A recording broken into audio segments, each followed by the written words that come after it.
And Tom Herman joins us now on Theoretically Speaking. He jumps right in right after I blind rank some sandwiches. Tom, how do you feel about my blind ranking sandwich list right here? Number 1, bacon, egg, and cheese. Number 2, bacon, lettuce, tomato. Number 3 is an Italian combo. And number 4, it's the meat monster, the Reuben. It's too much meat, man. Yeah, I agree with you on the Reuben.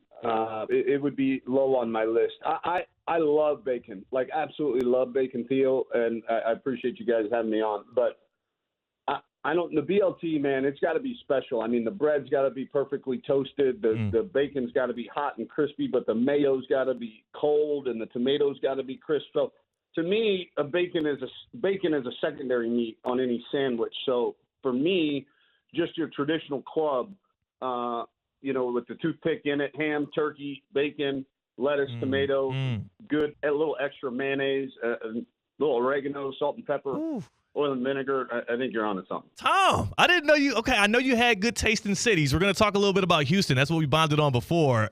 I didn't know you had good taste in sandwiches like that because you're right. If I had an option for that one, it would have been near the top of the list as well.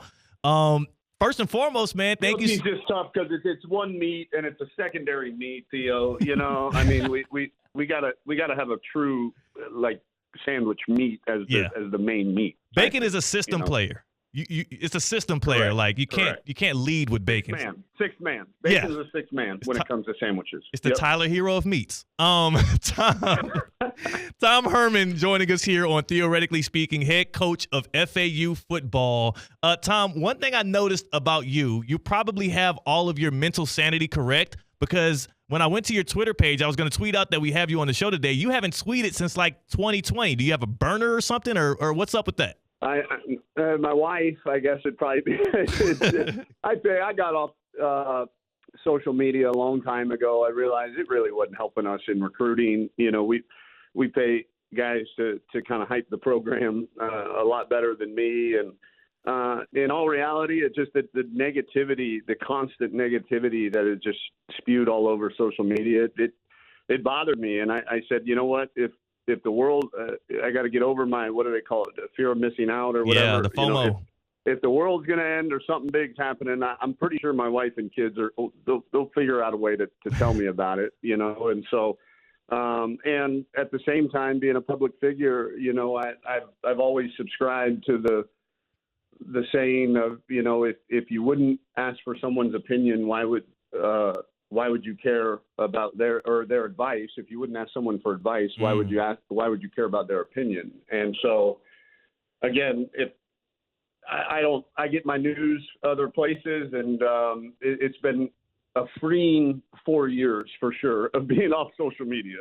I will say congratulations to that because it does put your mind in a pretzel, and it is a huge, colossal waste of time. That being said, make sure you subscribe to at Theo Speaking on YouTube. Tap into all of us. For sure. Tom, one thing I did see on social media that wasn't a waste of time, it actually was a positive, was this place called Big Game Boomer on Twitter. They tweeted out a top 50 head coaches in college football that would win a round of golf. And guess what? You're number 5 on that list. Do you feel like that's accurate at all? It is 100% inaccurate because, which is why, but again, if it's on Twitter, it's got to be true, right? So, no, I am really bad. Not one of those guys that I was a Division III athlete that's had 16 knee surgeries. So you do the math on that. And I like to play. It's the only thing in my life that I'm bad at that I still do. I tell people I don't draw anything better than a stick figure, so I don't try to paint. I can't read music, so I don't try to play the piano. But that damn game, I get out there, and the reason I'm not good, one of the big reasons, is I don't play but 8 or 10 times a year. So, that ranking is definitely off because I've seen a bunch of these guys play golf, and they're a lot better than me. Well, we're going to play a quick game with you. Since you are number 5, I'm going to ask you, I'm going to say a head coach's name, and you predict if they have this person higher or lower than you on this list. Are you ready to go? I'm ready. All righty. First up.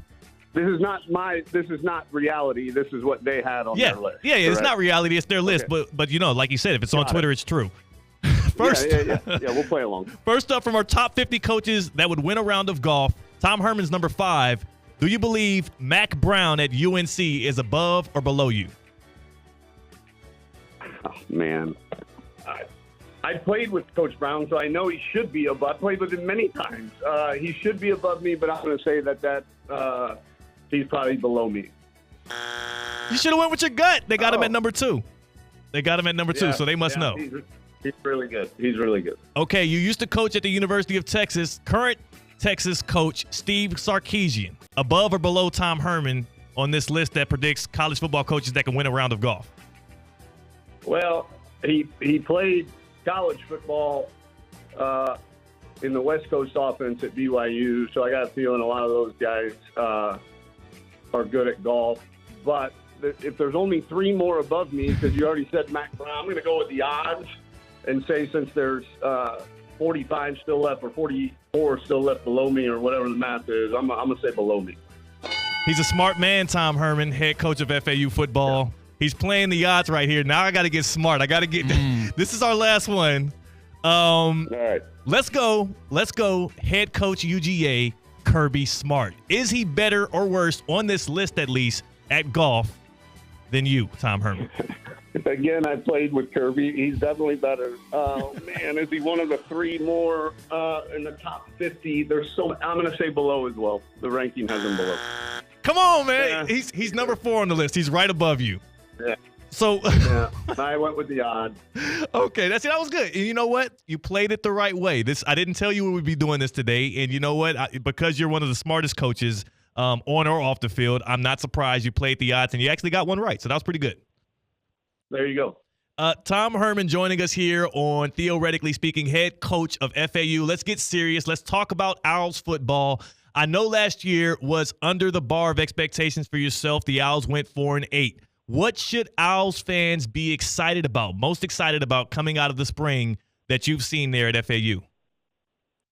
Well, I think the fact that it's year 2, I had to remind myself it's the first time I haven't gone or been bowl eligible as a head coach, and it's been a long time prior to that not going to a bowl game. And so I had to realize as much as FAU looks and smells and tastes like Houston did, American Conference, great local recruiting base.